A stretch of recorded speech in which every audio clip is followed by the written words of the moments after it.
अस्सलाम वालेकुम class, this is Mohammad Iqbal Bhabha. Welcome again to the lecture. और आज की तारीख में we are going to discuss some the important aspects of the NPV. हमें ये बात पता है कि एनपीवी के अंदर हम जो है वो रेलिवेंट कैश फ्लोज लेते हैं, और हमें ये भी बात पता है कि हम एनपीवी के अंदर जो है वो प्रॉफिट्स नहीं लेते बल्कि कैश फ्लो लेते हैं, और वो रेलिवेंट कैश फ्लोज होते हैं। तो आज की वीडियो इस बारे में है कि कौन कौन से कैश फ्लोज जो है वो हम एनपीवी की जो कैलकुलेशन है उसके अंदर कौन कौन से कैश फ्लोज हम ले सकते हैं और कौन कौन से कैश फ्लोज हमें नहीं लेने चाहिए। तो पहली बात तो याद रखिएगा कि रेलिवेंट कैश फ्लो का मतलब क्या है। रेलिवेंट कैश फ्लो का मतलब तीन चीजें होती हैं जो कि हम एनपीवी की कैलकुलेशन के अंदर जब भी कंसिडर कर रहे होंगे तब देख रहे होंगे। और आपको सवाल आएगा तो आपको ये देखना पड़ेगा कि द पर्टिकुलर कैश फ्लो जो कि एग्जामिनर ने आपको दिया है वो रेलिवेंट है या इररेलिवेंट है। तो रेलिवेंट कैश फ्लो की पहली कैरेक्टरिस्टिक ये होती है कि ये फ्यूचर से रिलेटेड होता है। ये फ्यूचर से रिलेटेड होगा, यानी कि the cash flow will be of future kind of the related, should relate to the future event. Number two, इसका जो कैश फ्लो होगा वो इंक्रीमेंटल होना चाहिए। Number one is future, number two is incremental, और number three is cash based. ठीक है जी। Future से मुराद ये है कि कोई भी पास्ट कैश फ्लो आप कंसिडर नहीं करेंगे, इसलिए हम सम कॉस्ट कंसिडर नहीं करते। इंक्रीमेंटल का मतलब ये है कि आप कोई भी fix cost irrespective of the project जो कि लग रही होती है, जिसको हम कमिटेड कॉस्ट भी कहते हैं, वो आप लोग नहीं लेंगे। इसके अलावा कोई भी प्रॉफिट टेकिंग, यानी कि कोई भी इस तरह का कैश फ्लो जो कि नॉन कैश आइटम हो, जैसे कि डेप्रिसिएशन, इम्पेयरमेंट, प्रोविजन, वो आप लोग नहीं लेंगे। तो तीन तरह के कैश फ्लोज हम लोग लेते हैं। रेलिवेंट कैश फ्लो हमारे लिए फ्यूचर, जो कि फ्यूचर किसी इवेंट से रिलेट करता हूँ, इंक्रीमेंटल होना चाहिए और कैश बेस्ड होना चाहिए। इसका मतलब ये हो गया कि हमें चार किस्म की ऐसी कॉस्ट है जो कि हमें इग्नोर करनी पड़ेगी। Number one is sunk cost, number two is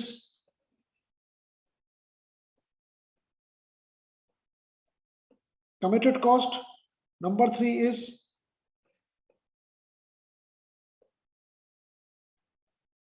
allocated cost, and number four is non-cash items.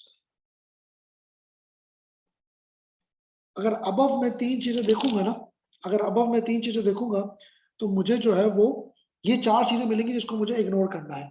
Some cost का मतलब ये कॉस्ट होती है वो कॉस्ट जो कि इस डिसीजन से रिलेट ही ना कर रही हो। सम कॉस्ट जो कि ऑलरेडी लग चुकी है, जिसका कोई जो है वो फायदा नहीं है। फॉर एग्जांपल अगर मैं आपको बताऊं कि अगर एक ऐसी कंपनी है जो कि एक नॉन रिटर्नेबल या non refundable deposit as down payment किसी भी इक्विपमेंट को परचेज करने के लिए देती है, और उसके बाद वो सोचती है कि पता नहीं हमें ये इक्विपमेंट जो है वो लेना भी चाहिए कि नहीं लेना चाहिए, और काफी अरसे के बाद जाके वो उस इक्विपमेंट को परचेज करती है, तो वो जो नॉन रिफंडेबल डिपॉजिट होगा वो for the purpose of this project will be a sunk cost, because वो जो आपने स्पेंड कर दिया वो रिकवर नहीं हो सकता, और अब हम उसको उस कंसिडरेशन में नहीं लेंगे।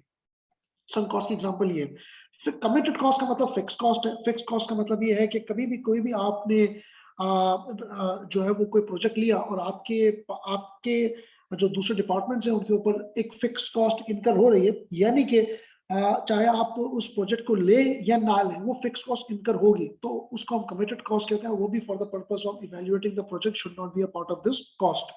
नॉन कैश आइटम को मैं पहले ले लेता हूँ। इस तरह के हर वो नॉन कैश आइटम जो कि डेप्रिसिएशन हो गए, इम्पेयरमेंट हो गया, प्रोविजन हो गया, उसको भी हम अपनी कंसिडरेशन में नहीं लेते। एलोकेटेड कॉस्ट का मतलब ये होता है कि बाज़ औक़ात हम कॉस्ट को एब्जॉर्ब कर रहे होते हैं, लेकिन ये भी हमारे लिए एक नॉन रेलेवेंट आइटम इसलिए होगा क्योंकि एक्चुअल ओवरहेड्स की पेमेंट के अंदर कोई फर्क नहीं आ रहा, तो इसलिए मैं एलोकेटेड कॉस्ट की बेसिस के ऊपर अपनी एनपीवी को कैलकुलेशन इसलिए लेके नहीं आ रहा हूँ क्योंकि हमारी जो अकाउंटिंग ट्रीटमेंट है एलोकेटेड कॉस्ट की, वो एक्चुअल ओवरहेड्स को अफेक्ट नहीं करती। क्योंकि एक्चुअल ओवरहेड्स को अफेक्ट नहीं कर रही तो कैश फ्लो अफेक्ट नहीं हो रहे।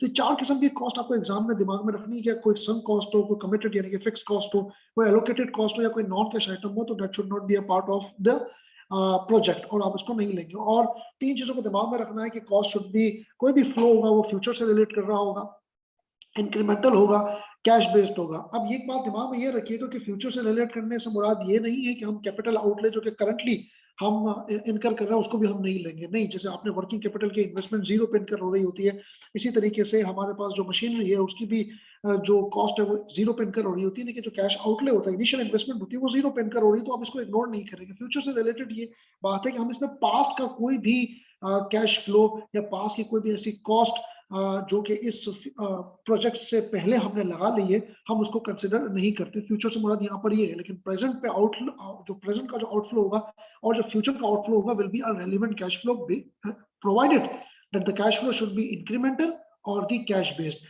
इसी तरीके से अगर एग्जामिनर कहता है कि भाई फिक्स कॉस्ट जो है वो लग रही है, लेकिन इस इवैल्यूएशन यानी कि इस जो प्रोजेक्ट है उसको अंडरटेकिंग के बाद फिक्स कॉस्ट के अंदर इंक्रीमेंट आया, तो हम फिक्स कॉस्ट का जो इंक्रीमेंट होगा उसको ले सकते हैं, क्योंकि ये इंक्रीमेंटल है और अब वो फिक्स कॉस्ट नहीं रही, क्योंकि आफ्टर अंडरटेकिंग द प्रोजेक्ट हमने उस फिक्स कॉस्ट को इनकर किया, तो इंक्रीमेंटल फिक्स कॉस्ट ले सकते हैं। तो ये तीन चीजों को, यानी कि कुल मिलाकर इन सात चीजों को अपने दिमाग में रखना है whenever you will be evaluating the investment appraisal question. Thank you so much class, अपना ख्याल रखिएगा, अल्लाह हाफिज।